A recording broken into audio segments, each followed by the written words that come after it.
الرحمن علم القرآن خلق الإنسان علمه البيان الشمس والقمر بحسبان والنجم والشجر يسجدان والسماء رفعها ووضع الميزان ألا تطغوا في الميزان وأقيموا الوزن بالقسط ولا تخسروا الميزان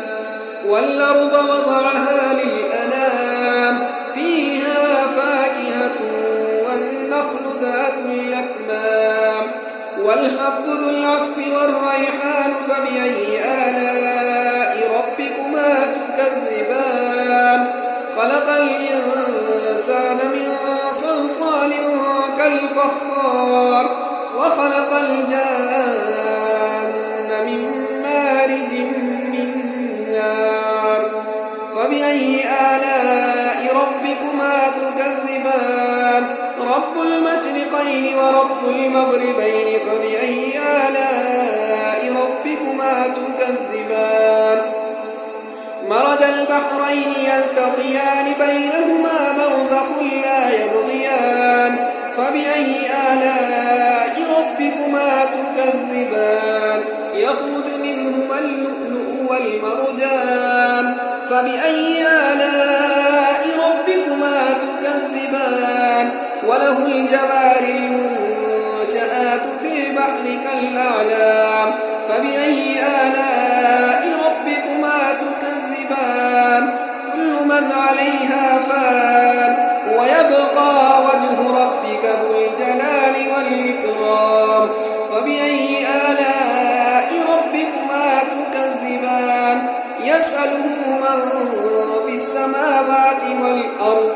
كل يوم هو في شأن فبأي آلاء ربكما تكذبان سنفرغ لكم أيها الثقلان فبأي آلاء ربكما تكذبان يا معشر الجن والإنس إن استطعتم أن تنفذوا من أقطار السماوات والأرض فانفذوا لا تنفذون إلا بسلطان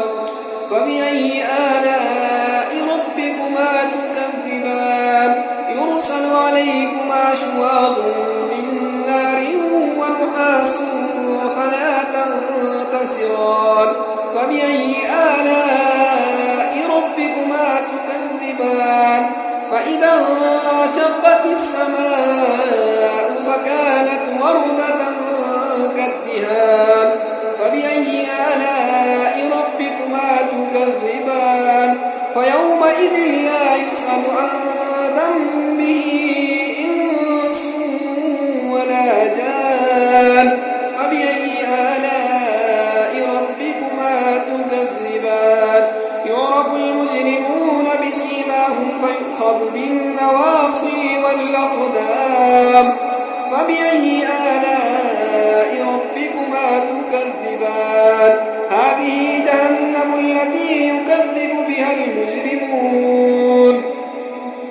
يطوفون بينها وبين حميم آن فبأي آلاء ربكما تكذبان ولمن خاف مقام ربه جنتان فبأي آلاء ربكما تكذبان ذواتا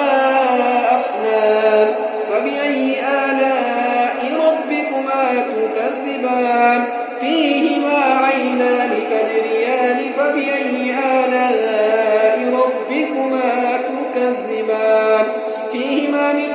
كل فاكهة زوجان فبأي آلاء ربكما تكذبان متكئين على فرش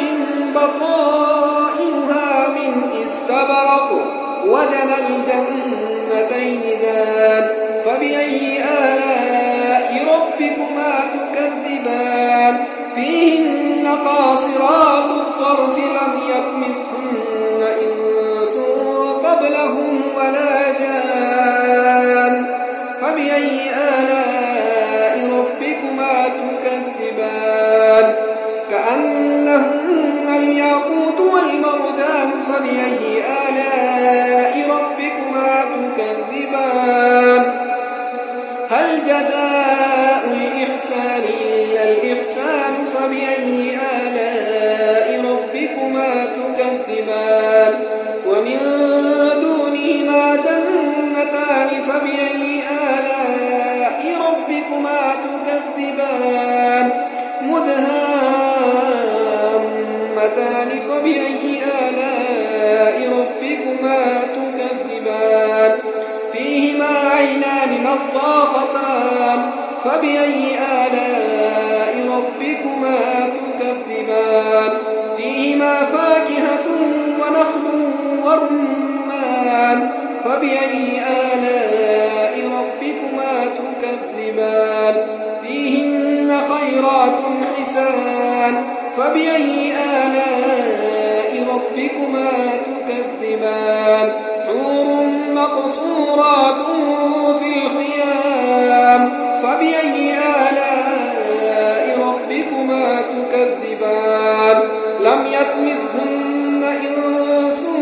قبلهم ولا جان فبأي آلاء ربكما تكذبان متكئين على رفرف خضر وعبقري حسان فبأي آلاء ربكما تكذبان تبارك اسم ربك ذي الجلال